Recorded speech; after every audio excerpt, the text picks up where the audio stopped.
back. This video was created as a mid-year recap.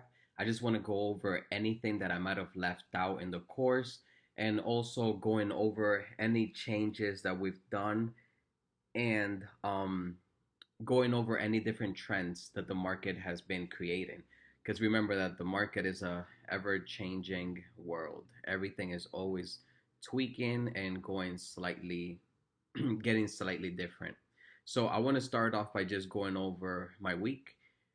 This is actually a 62 short that just happened right now. Today's Friday, the 18th. I did not trade today just because this pattern started forming after 12 o'clock. And on Fridays, you might want to be out of the market by 11 in the morning or around that time, just because traders they already cashed out. The only people that are trading right now are algos and certain banks. So at this point, it's best to just play it safe and stay out the market. However, it ended up playing out nicely. This is a beautiful setup, but I don't regret not taking it. And also, yesterday was Thursday. I did not trade yesterday either. I was busy running errands. And if you can see here, we had the market was just consolidating. However, it gave two opportunities for a short. I ran my leg from this point here because this leg broke market structure right here, broke this lows. So I ran my fibs from there to the lowest point, wait for it to retrace. It gave a 70 short. Actually, that's about 10 pips right there. It came back up to hit the 70 level again and it bounced. Actually, there were about three opportunities right there. And it seems to be the only opportunities to trade unless you are a trader that trades support and resistance on the higher time frames, which you would have taken a long down here. So that was for Thursday. Also Wednesday was this setup here. I took this trade. I ran my fib from this leg. This is the leg that took out this low here, and this low's back here. So this was the one that shifted the trend or confirmed the trend as still remaining bearish. So I ran my fibs from there to the lowest point. Actually, I don't know why I have it there. To the lowest point, and I took a short at the 70 level, and I wrote this down. This was very nice. Made over 1200 on this one. And if you notice, it's never good to just let a trade run and not take profit.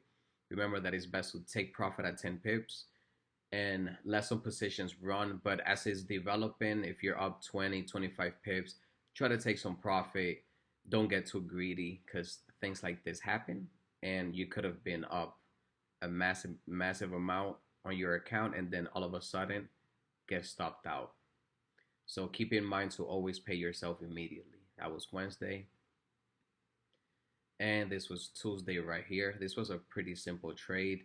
I ran my fibs from here, and it wasn't just because this leg started breaking market structure, because in that case, I would have ran my fib from up here. The reason why I ran my fib from here is because this is the first bounce that the market had upon a EMA cross. And I know that you guys haven't noticed me using the 200, but I did add it because I noticed a lot of confluence with the 38 entries and also once they cross and running the fibs from there. So it was pretty beneficial to add the 200 EMA to my charts. I did have it on my charts for about 2 years, two and a half years. But I removed it just because I was trying to trade with just clear charts, have them as naked as possible. But I came to the conclusion that they are pretty helpful. So I decided to add them again to my charts. So just to recap, I have my 14 EMA, 50 SMA, and the 200 EMA. And they are crucial because once you see those crossing points, or as people call them, golden crossovers, you will start analyzing the first bounce, and most of the time that is the bounce where you will be drawing your fibs from, and also that is the bounce that is creating a leg that is wiping out previous highs or lows. So Long story short, since I had the cross here, that was the first bounce. This leg here, it was pretty substantial to the market trend. So I ran my fibs from there to the lowest point. This was London Open. I took the short right there. I took profit at 10 pips. I ended up taking profit around here. That was a very good day for me. I don't remember exactly how much I made. It was around 1600, but it was an awesome, awesome trade. And then this one here, which is Monday. This is very, very interesting because remember how I always point out, or I have actually pointed out on Instagram, that the trade or the fib strategy is 90% accurate. One of the main reasons that makes the fibs a 90% gives it 90% accuracy, it is because you will be always taking profit at 10 pips to begin with. You will first take profit at 10 pips and leave a position running. I don't care if you're leaving 2 or 3 positions running, it doesn't matter. Just always pay yourself. Pay yourself and then set your stops at break even on the remaining positions. So in this case, I ran my fibs from here because this is the leg that started breaking highs. If you notice from back here and right here, this leg started breaking highs. So I ran my fibs from here. I let it develop. I let it pivot down. And once it started pivoting, I had a nice entry here at the 70 level. And I went long. I took profit at 10 pips. I set my stop at break even on my other position on my runner, and I actually got stopped out on my runner at break even, so I didn't lose a dollar. However, I made money on the position that I took out off the table first. So always pay yourself. I didn't make as much as I wanted, but it wasn't a losing trade, and I didn't break even. I ended up being profitable, and that is the purpose of executing your trades on a daily basis. It doesn't matter how much you're making. You're not even approaching the market every day with the mentality that you need to trade. I never sit here and think that I need to trade. I just sit here, I enjoy it. I just wait for the pattern to look for me. I don't look for the pattern. Just let it come to you. If you need to question yourself whether you should be taking a trade or not, that means that you shouldn't be taking that trade.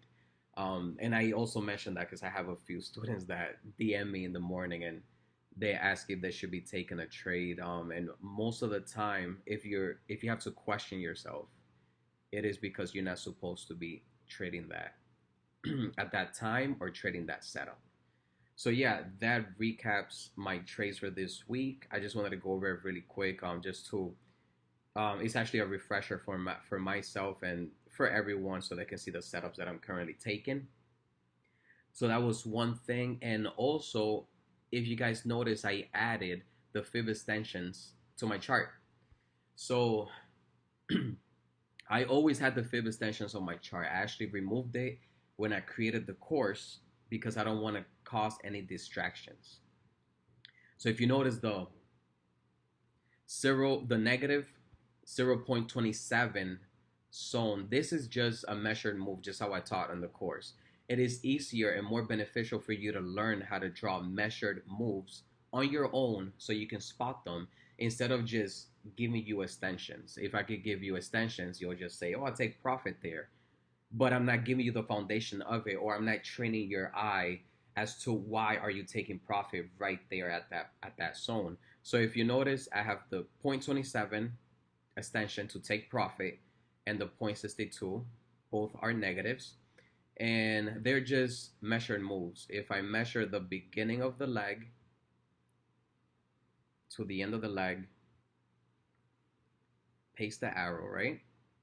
And copy, paste.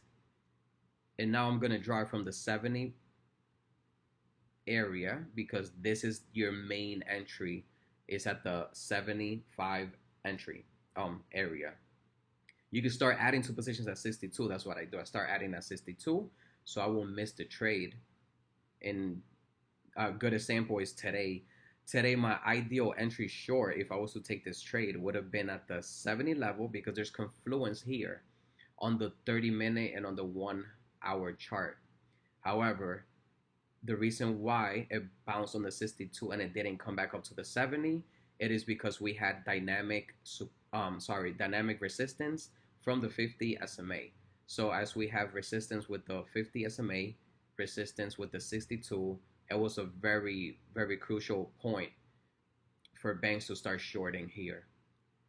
So that is the reason why I didn't touch the 70, and one of the reasons why you want to start adding at the 62 level. So I personally, I trade daily with three positions. I take the first one here, I take the second one around this level, and the third one I try to leave it for the 79. Most of the time I just take the third one around the 70 because I dislike when it runs on my favor and I didn't fully load on the position.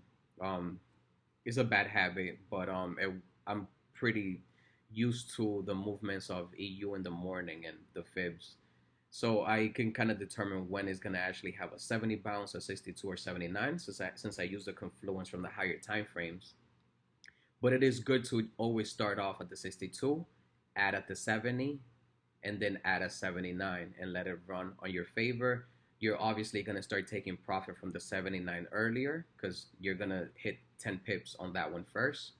And then once the 70 hits 10 pips or 15, you can start taking profit and leave a runner for either the zero area, the measured move, which is the 27, or this 62, which is the measured move for the 38 bounce, which is still effective even if you didn't take the 38 bounce and you took the 62. This is still a legitimate area to take profit.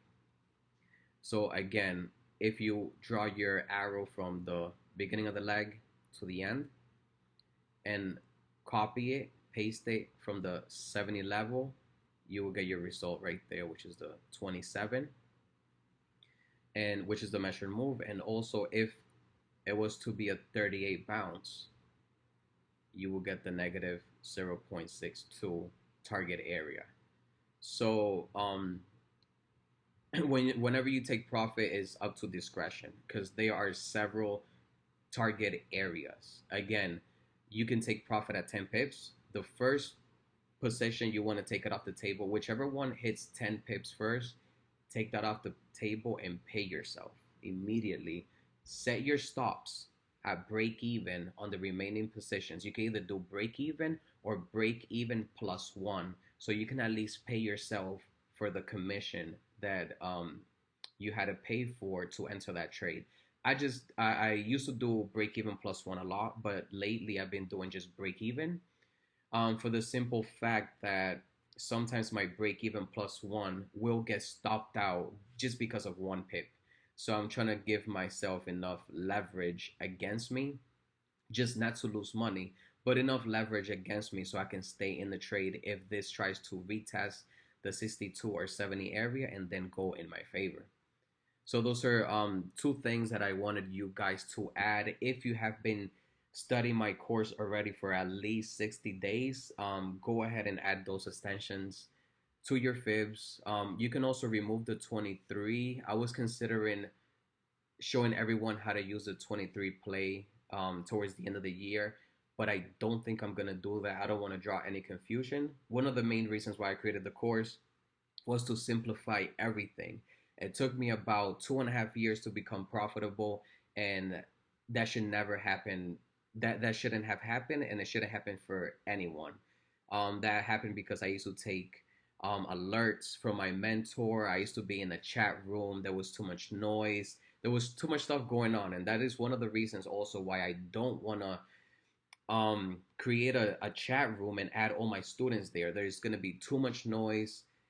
People are going to be trying to um, post alerts. They're going to be taking shorts, going long, and then someone else that is probably in a trade against them, they're going to feel insecure and might stop themselves out of the trade, and they're actually in a good trade. There's too much noise going on. So instead of being helpful, it kind of works against you.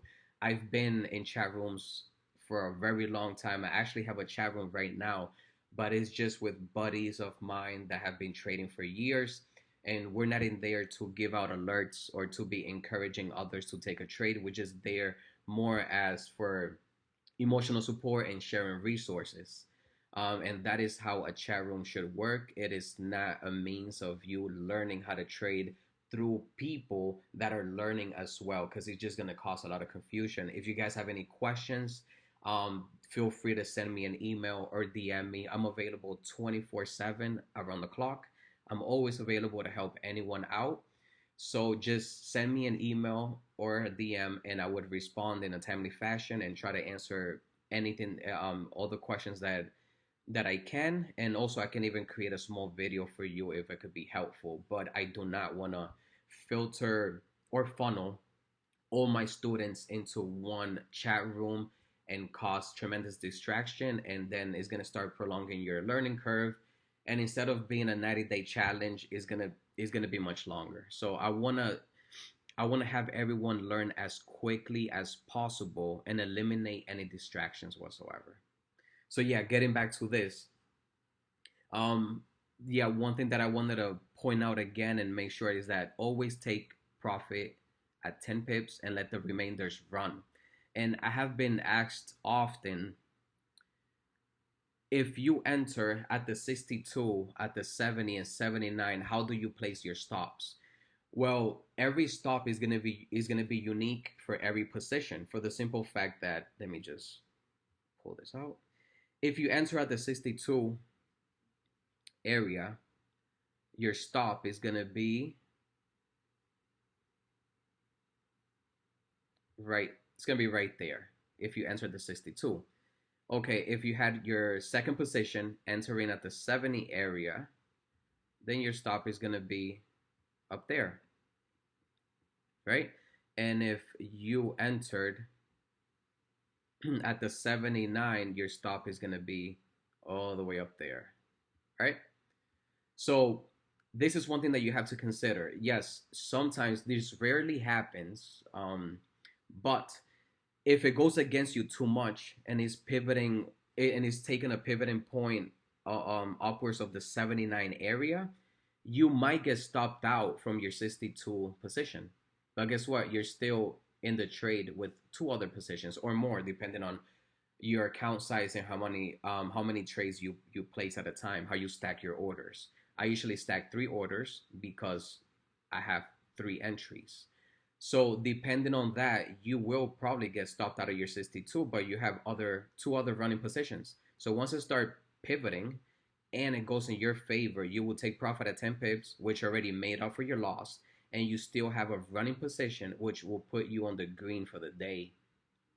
So I'm pretty sure I don't think that sounds confusing at all, which a lot of people make it sound confusing. But just remember that your stop for each position is going to be unique. It's going to be at 10 pips, different entries, so different stops, and your positions are all going to be you're going to be taking profit at different time frames. Which the first one that I would take profit on is a 79 because you will hit 10 pips first, and so on. So I'm gonna leave it at that. I think that's pretty self-explanatory, but I just wanted to go over it in case anyone has any confusion when it comes to that. All right. So something else that I wanted to explain was double tops and double bottoms. So if you notice, let me see if I could find a good example here. Double tops and double bottoms. So usually the main reason why you want to wait for market structure break before placing a trade, it is basically because you want to get confirmation from the market. For example, this is just a random fib play right here. All right, so if you notice, this pivoting point here was lower than this. So this just gives me confirmation that the bears are still in charge. Whenever you see the market or you see candles, these are bulls and bears fighting. People are trying to go long, people are trying to go short.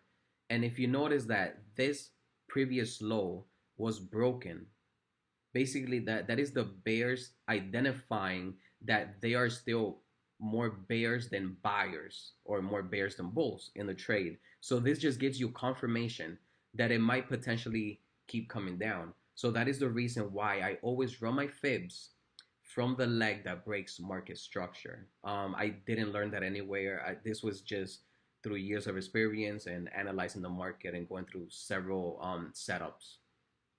So yeah, that is the reason why I always wait for market break, and then you have your 62 entry short. Boom, perfect. Okay, so there are times that you would not see market structure break. You would just see I would just start pivoting at the same low as the previous low, and that will be a double bottom. Those you can still short at the 62 retracement, but those are riskier, and I personally do not do that just for the simple fact that I don't see that as a market structure break. That is just a double bottom. And if you see a double bottom, it could possibly mean that the bears try to break this low, which if you look back here, there's probably right here, they were trying to break this low. So the bears couldn't break that low.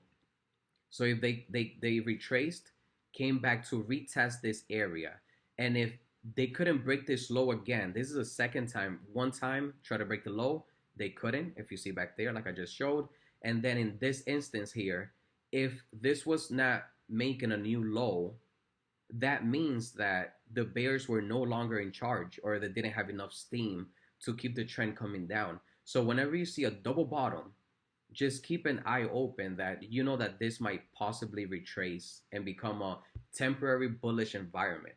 I always like to say temporary bullish environment or temporary bearish environment for the simple fact that you cannot call tops or bottoms on a trade. You'd never know when a chart is gonna stop tanking, or you never know when it's gonna stop going up. For example, if you see this big run here, this big bearish run, um, okay, so you see that your indicators cross here, bearish environment. I will call this a temporary bearish environment just because you don't know when it's going to start pivoting. This could have easily found support right here and then climb back up and then become a bullish environment. Or this could have easily bounced here at the 200 and then became bullish. So we cannot be calling tops or bottoms. We don't know. No one knows except for banks and institutions when the market is going to retrace because they are the ones that manipulate the price action. So never identify a support level or a resistance level. You let the market break structure, wait for the retracement, and you take that retracement. You always want to work with the market. You're going with the market. So for example, here we ended up making support. I don't want to remove my fix because then I'll lose it on the 1 hour when I go back. But if you notice, it made support right here, and then it bounced on the 200 EMA, and then it kept tanking. So this was a temporary bullish environment. So that is why I like to call all movements temporary, just because you don't know when is going to be a major pivoting point, and it is not good to identify um, trending directions at all. For example, I have people sometimes that DM me and they ask me, what do you think EU is going to do tomorrow, or what trend do you think is going to be taken this week? Well, I could easily look at the weekly chart and the monthly chart and try to start guessing, but I don't like to be guessing. I'd rather just trade what I see in front of me. So whenever I see my market structure break, I see a retracement, I have confluence with my indicators, I am taking that trade, 10 pips, let a runner, stop at break even, and then after it hits my TPs, call it a day, and I'm all cash by the end of the day. And that is the best way, or I firmly believe that is the best way for you to be profitable in the market. As time goes by and your account grows, you can split your account into two and create a swing account. And on your swing account, you could use this same strategy on the daily chart, or just start off on the 4 hour chart, but you're gonna have to be taking smaller positions because your stops are gonna be wider. Remember that your stops are gonna be like 30 to 40 pip stops, and that is the reason why I like to just use intraday charting. Your stops are pretty tight. You taking profit immediately. Your goal is consistency. For example, my accuracy is right around 90%. I have one or two losing trades a month. Sometimes a whole month goes by and I don't have a losing trade, and that is because I take profit on my first position so quickly. and that just puts me ahead of the game. And there might be someone that they take a swing position, they're up 80 pips, but then the next day there's a big flush and they get taken out of the trade. So you're telling me that you were in a trade for hours, you were up already 80 pips, 100 pips, and then the trend, or there was news that came out and the trend just shifted and you got taken out of the trade and you didn't take any profit. I believe that it's a waste of time, and that is the best way for you to not grow your account. So I think taking that those first 10 pips are the best way for you to have 90% accuracy and make it in this trading business as a living. All right, so the next steps I wanted to point out was that remember that even if the trend is not going in your favor anymore and you're getting that 10 pip bounce, so basically, if you're wrong, you would at least get a 10 pip bounce. So I want to show you guys that the 10 pip should be measured right at the pivoting point. So I'm going to go back to Monday because Monday was a great example. All right. So in this instance here, I was actually wrong in this trade. I was completely wrong because the trend had already shifted. It created big dynamics resistance with the 50, and it just flushed. The reason why I was profitable in this trade is first because I took profit at 10 pips, and the remainder positions had to stop at break even, but also because I measure where was the pivoting point. So if I grab this tool here and you measure the lowest point, which is the pivoting point, that's the lowest point, to the highest point here, that was exactly 10.6 pips. So if you are in a trade, let's say for example that, let me just move this over. Let's say for example that you took this long at the 62 level. Let's say that you went all in at the 62 level. You cannot anticipate to get 10 pips from your entry. You will not get, there's about 6 pips here. You will not get 10 pips from your entry at 62 because that was not the pivoting point. You would always get at least 10 pips on your favor if you start measuring from the pivoting point. So the pivoting point was down here, a little below the 70 entry. So basically like a 72 entry.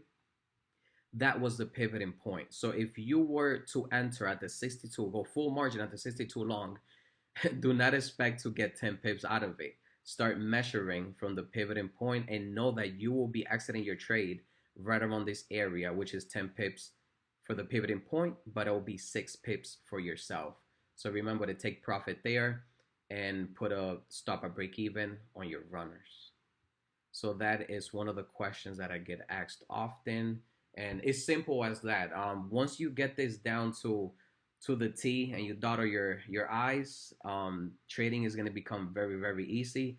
I actually really enjoy trading. I do it for fun. I don't even see it as me trading for a living. I just see it for fun. Like this is so joyful for me to be able to spot patterns like this and not even having to be right or wrong. Like if you're right or wrong, you're still gonna make money. There are times that you will not see the when the whenever the fibs don't work at all for you and they just completely pivot to another zone. So basically they're non-effective is whenever the higher time frames like the 4 hour chart, the daily or the weekly chart or the monthly hit a major support or resistance area. That is the only reason when the fibs are not going to work at all and they will lie to you. So if you keep your eye on the higher time frames, you if you keep your eye on the higher time frames, I usually just look at the weekly and the monthly chart on Mondays before I trade. I look over those charts and that's it. For the remainder of the week, I'm just looking at my daily, 4 hour, 1 hour slash 30 minute, and the 15 minute. I also look at the 5 minute because I take trades sometimes on the 5 minute when they have confluence with the 15 minute, which is the formula is If you see a 38 bounce on the 15 minute, and you see that same bounce on the 5 minute as a 62 entry, that is your formula to take the trade. I do not recommend it for beginners. I have that on my EU cheat sheet. I do not recommend it for beginners, but if you have been trading for quite a while and you are being very profitable and consistent, go ahead and try that out, and you're gonna love it. You're gonna actually find a lot more setups than with just trading with the 15 minute. Remember that the smaller time frame that you use, the more setups you're gonna see. And that is one of the reasons why I also don't teach the 5 minute. It is because the 5 minute is exactly like the 15. It is just that the 5 minute, it is so weak. And banks and institutions, they don't look at that time frame. They don't even look at the 15 minute. So the reason why we use the 15 minute is for us to have spot on entries, and we can be able to start having, not start, but so we can have just a 10 pip stop. If you don't use a 15-minute time frame and you use a higher time frame, you will need a bigger stop. And I want to have my stop as tight as possible, and that is why I use the 15. But if you want to use the 5 and you're an experienced trader, you can use the 5 with the same technique as the 15. Just know that sometimes the 5 minute will fool you. The 14 EMA, 50 SMA, and the 200 EMA are not that strong on the 5 minute. Keep that in mind, or else it could possibly work against you. All right, so to wrap things up, I just want to go over one more thing, and is that I want to make sure that everyone has a trading journal. That is key when it comes to trading. Always have a trading journal. I mentioned this on one of the add-on videos already. I have my trading journal. I keep different logs of all my trades. I'm like a mad scientist when it comes to trading. Mad scientist. So what I do is I keep a journal. I log my trade, my emotions. How did I feel when I was in the trade? Was I anxious? Was I upset? Did I not have a good night's sleep? Did I wake up a little too early? Anything? Did I have a stomach ache? You just write down, how did you feel when you were in that trade? How do you feel when you were in the trade? What happened when you were in that trade? Did it happen exactly? Did it develop or unfold exactly as you expected? Or were you trying to freak yourself out of the trade and try to stop yourself out because you thought that it was going to go against you? So also your confidence level. How was your confidence level when you were in that trade? All right, so keep that journal and go over it once a month. And you would notice that there's certain days of the week that you perform a lot better than others. For example, on Tuesdays and Wednesdays, I have my best trades. And I would have never noticed if I didn't have a journal, but I noticed that on Tuesdays and Wednesdays I make the most money out of any other day of the week.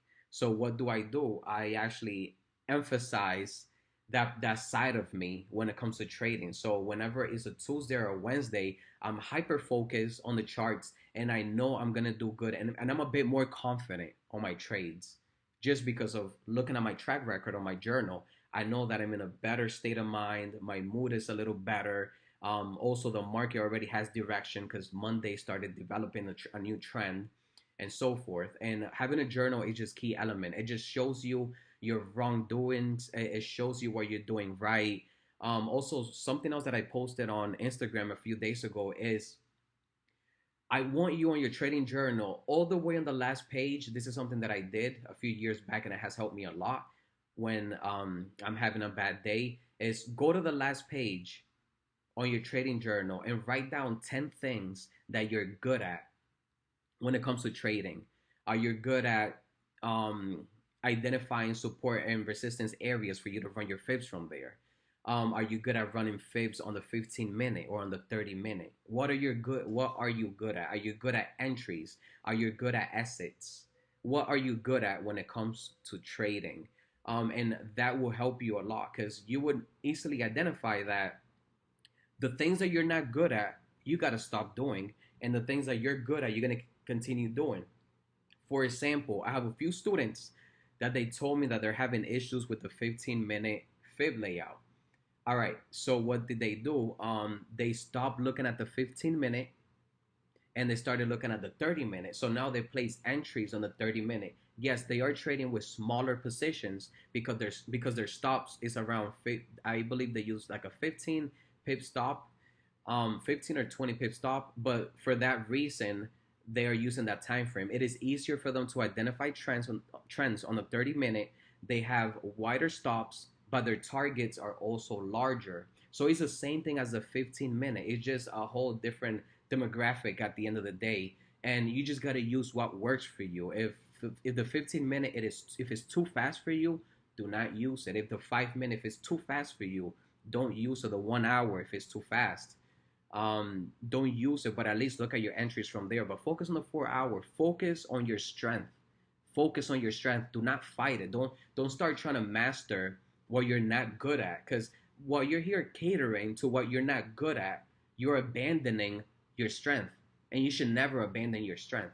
It is like one of the key elements to become a successful person in life. Is like think back and look at yourself as a child. What were you good at? And remember that again. What were you good at when you were a kid? And try to do that now. And you will notice that things might come natural, because it was just because of the school system. They told you that you weren't good at that, or your parents didn't want you to do that. But if you go back to your natural strength, you will be trading in your element and you will be on your A game day in, day out. So I'm going to wrap things up here. And I want to emphasize again on the last topic, which is having a trading journal. You can always keep a log of your trades. My logs, I already spoke about this, but I measure the fib layout. I mentioned how many pips it was, like if it was 55 or 60 pips, what bounce did we have at 62 or 50. I keep a log of that on the 50 for the I keep a 15-minute log. I keep a 30-minute log, a 1 hour log, a 4 hour log, and I just go over it and I see if I see any similarities on day in day out. Like usually, if the fib layout is bigger than 60 pips, a lot of times we get a 79 bounce. That's one of my little secrets. I'm not gonna spill the beans. I want you guys to do the work and also identify those little secrets for yourself. But yes, I will keep on creating the videos every month.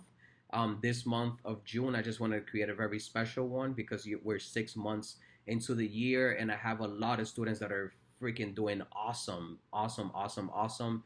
They're identifying the same setups that I am identifying on a daily basis. I feel like they don't need me anymore because they're doing so good. And I want to keep that up, and I want everyone to become very successful when it comes to trading. Trading should not be hard. Trading should be kept simple, simple and easy. All right. So if anyone has any questions, feel free to send me a DM or send me an email. I am always available.